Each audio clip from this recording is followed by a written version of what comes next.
আসসালামু আলাইকুম ওয়ারাহমাতুল্লাহ।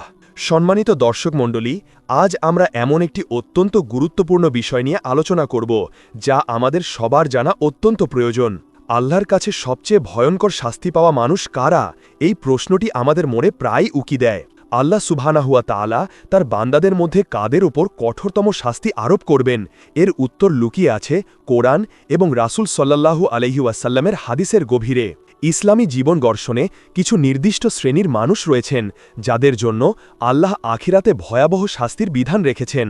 এই শাস্তিগুলো শুধু শারীরিক নয়, আত্মিক এবং মানসিকও বটে।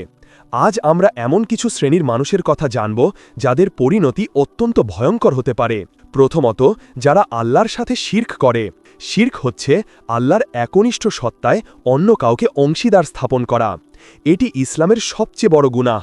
আল্লাহ তাআলা পবিত্র কোরআনে বলেছেন, ইন্নাল্লাহা লা ইয়াগফিরু আন ইউশরাকা বিহি ওয়া ইয়াগফিরু মা দুনা যালিকা লিমান ইয়াশা।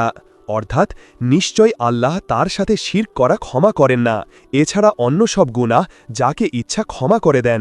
সূরা নিসা আয়াত ৪৮। যারা শিরক করে মৃত্যুবরণ করে তাদের জন্য জান্নাত চিরতরে হারাম, তাদের স্থান হবে জাহান্নামের সর্বনিম্ন স্তরে। শিরক থেকে বেঁচে থাকা তাই আমাদের ঈমানের প্রথম এবং প্রধান শর্ত। দ্বিতীয়ত, মুনাফিকরা। মুনাফিক অর্থাৎ ভণ্ডরা, যারা প্রকাশ্যে ঈমানের দাবি করে কিন্তু অন্তরে কুফরি পোষণ করে। তাদের অবস্থান ঈমানদার এবং কাফেলের মাঝামাঝি। আল্লাহ তাআলা পবিত্র কোরআনে মুনাফিকদের শাস্তির ব্যাপারে বলেন, ইন্নাল মুনাফিকিনা ফিদ দারকিল আসফালি মিনান নার ওয়ালান তাজিদা লাহুম নাসিরা। অর্থাৎ নিশ্চয় মুনাফিকরা জাহান্নামের সর্বনিম্ন স্তরে থাকবে এবং তুমি তাদের জন্য কোনো সাহায্যকারী খুঁজে পাবে না। সূরা নিসা আয়াত ১৪৫। মুনাফিকি একটি মারাত্মক আত্মিক ব্যাধি যা একজন মানুষকে ধ্বংসের পথে নিয়ে যায়। তৃতীয়ত, যারা ইচ্ছাকৃতভাবে মুসলিমদের রক্তপাত ঘটায়। একজন নিরপরাধ মুসলমানকে হত্যা করা ইসলামের দৃষ্টিতে জঘন্যতম অপরাধ। আল্লাহ তাআলা পবিত্র কোরআনে বলেছেন, ওয়ামাই ইয়াকতুল মুমিনাম মুতাআম্মিদান ফাজাযাউহু জাহান্নামু খালিদান ফিহা ওয়া গাদিবাল্লাহু আলাইহি ওয়া লাআনাহু ওয়া আ'আদ্দা লাহু আযাবান আযীমা। অর্থাৎ যে ব্যক্তি ইচ্ছাকৃতভাবে কোনো মুমিনকে হত্যা করে তার প্রতিদান জাহান্নাম, সেখানে সে চিরকাল থাকবে, আর আল্লাহ তার প্রতি ক্রুদ্ধ হয়েছেন, তাকে অভিসম্পাত করেছেন এবং তার জন্য মহাশাস্তি প্রস্তুত রেখেছেন। সূরা নিসা আয়াত ৯৩। এই আয়াতটি হত্যার ভয়াবহতা সম্পর্কে পরিষ্কার ধারণা দেয়। চতুর্থত, যারা আল্লাহ ও রাসূল সাল্লাল্লাহু আলাইহি ওয়াসাল্লামের বিরুদ্ধে যুদ্ধ করে। যারা সমাজে ফিতনা ফাসাদ সৃষ্টি করে, আল্লাহর আইনকে অস্বীকার করে এবং মানুষকে বিপদগামী করে, তাদের পরিণতিও অত্যন্ত খারাপ। পবিত্র কোরআনে আল্লাহ তাআলা এই ধরনের লোকদের জন্য কঠোর শাস্তির কথা উল্লেখ করেছেন, যেমন হত্যা, শূলবিদ্ধ করা অথবা হাত পা বিপরীত দিক থেকে কেটে দেওয়া। সূরা মাইদা আয়াত ৩৩। পঞ্চমত, যারা অহংকার করে। অহংকার এমন একটি মন্দ গুণ যা মানুষকে আল্লাহ থেকে দূরে সরিয়ে দেয়। রাসূল সাল্লাল্লাহু আলাইহি ওয়াসাল্লাম বলেছেন, যার অন্তরে সরিষার দানা পরিমাণ অহংকার থাকবে সে জান্নাতে প্রবেশ করতে পারবে না। সহিহ মুসলিম হাদিস নম্বর ৯১।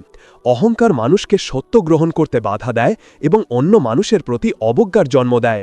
আল্লাহ অহংকারীকে পছন্দ করেন না। ষষ্ঠত, সুদখোর এবং যারা এতিমের সম্পদ ভক্ষণ করে। সুদকে আল্লাহ হারাম করেছেন এবং সুদখোরদের জন্য কঠোর শাস্তির কথা বলেছেন।